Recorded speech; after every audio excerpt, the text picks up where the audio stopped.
안녕하세요. 러비우드 최정아 기자입니다. 여러분, 지난주에는 가수 임재범 이별 축제 같았던 그의 40주년 은퇴 공연에 대해서 다뤄봤는데요.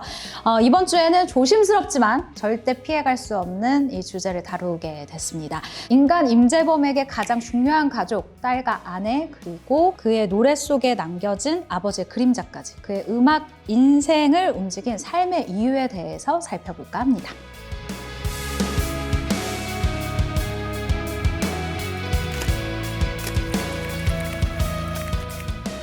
아버지의 외도로 태어난 인생의 출발점, 그리고 또 다른 외도로 생긴 성조차 다른 동생, 고아원에서 성장하고 할머니와 살아야 했던 불우한 성장 과정, 우울증으로 힘겨웠던 나날들, 폭행, 욕설이 뒤섞인 사건 유발자라는 루머들, 암에 걸린 아내를 위한 재기, 예상치 못했던 엄청난 인기, 교통사고로 하반신 불수가 되어버린 아버지. 인생의 영화라고 해도 과언이 아닌 그런 삶의 굴곡들을 고스란히 맞아온 건데요. 임재범 씨는 1960년대 명 아나운서 임택근 씨의 아들입니다. 그리고 알려진 대로 탤런트 손지창 씨의 이복형이기도 하죠.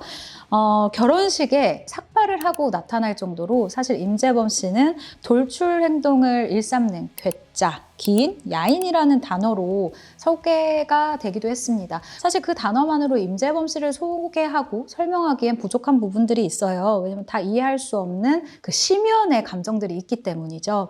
가끔 방송을 통해서 자신의 이 과거를 고백한 임재범 씨, 결코 보통 사람은 감히 다 이해하기 힘들 정도로 고통과 상처, 깊은 분노로 뒤덮여 있어 보였습니다.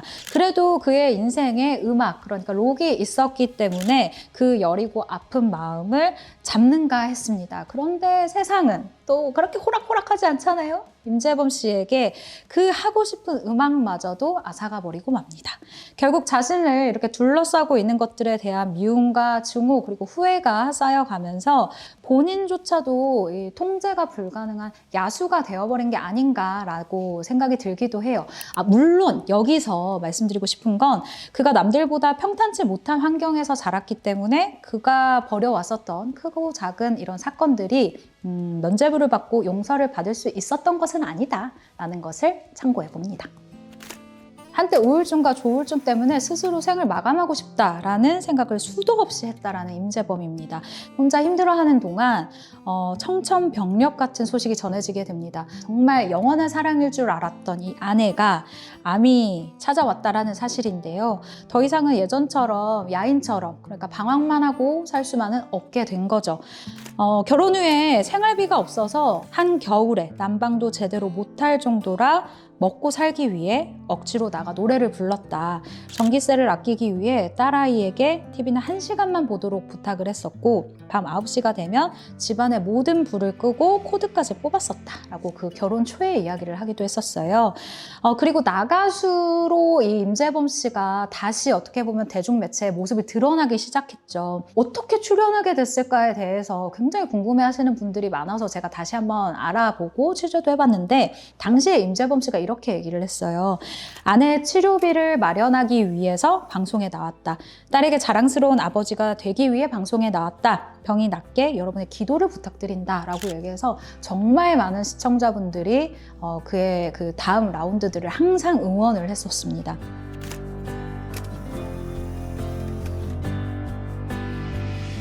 사실 임재범 씨라고 하면 아버지에 대한 이야기를 빼놓을 수는 없을 것 같아요. 아버지와의 관계에 대한 부분인데 이번 은퇴 콘서트에서 제가 사실 가장 마음이 찡했던 부분이기도 합니다. 아버지 사진이라는 곡이 나왔어요. 사랑과 원망이 섞인 복잡한 마음이죠. 근데 저는 이 노래 듣고 객석에서 조금 훌쩍했었는데 가사가 임재범 씨가 실제로 자신의 아버지에게 하는 얘기가 아닌가라는 생각이 들었거든요. 잠깐 들어보시면 어떤 세월에도 결국 보고 싶은 대체 가족이란 뭘까요?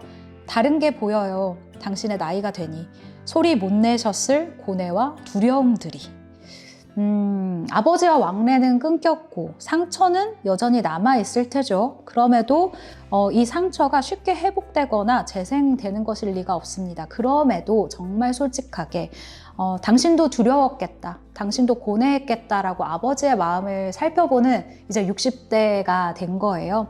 그 고백이 저는 너무나도 지금의 임재범 씨가 부르는 모습에서 절절한 그 가족에 대한 사랑, 미련 이런 것들이 보이기도 했습니다. 러비 우드. 임재범 씨 하면은 또 빼놓을 수 없는 가장 인생의 중심이 있습니다. 바로 딸인데요. 2026년 1월 이 인터뷰에서 음악보다 중요한 건 딸, 일이 없을 때는 딸과 함께 시간을 보내면서 딸이 웃을 때가 가장 행복하다. 지금까지 버틸 수 있었던 힘도 딸 덕분이다. 라고 얘기를 했습니다. 자연인 임재범으로 돌아가는데 가장 큰 영향을 미친 것도 아마도 이 딸과 함께 하는 시간을 더 늘리기 위함이 아닌가 추측게 되는 부분이죠. 많은 인터뷰를 하셨었는데 임재범 씨 인터뷰를 하셨었는지. 제가 지난 16, 17년 동안 연예 이 문화 담당 기자를 하면서 진짜 만나고 싶었는데 못 만난 사람이 딱 2명 있거든요. 첫 번째가 배우 원빈, 두 번째가 가수 임재범. 근데 제가 만약에 임재범 씨를 만나게 되면 하고 싶은 질문이 이번 콘서트 다녀와서 생겼거든요.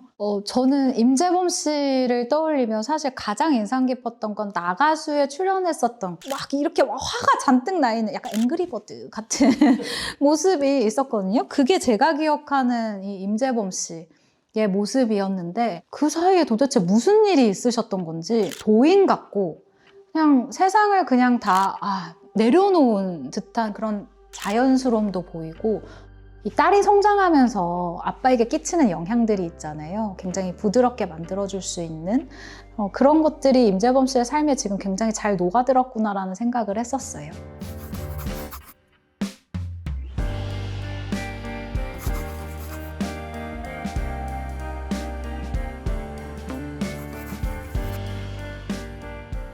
임재범의 은퇴는 대가수의 퇴장이기도 하지만요. 동시에 가족을 내 인생의 이젠 중심으로 삼겠다라는 선언처럼 들리기도 합니다.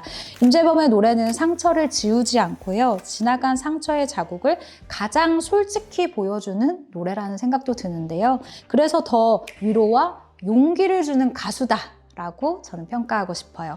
여러분은 가족하면 떠오르는 노래가 있나요? 댓글로 알려주세요. 이번 레드데스크는 임재범 편으로 마무리합니다. 여러분 안녕. 가지마 임재범. 러비 우드.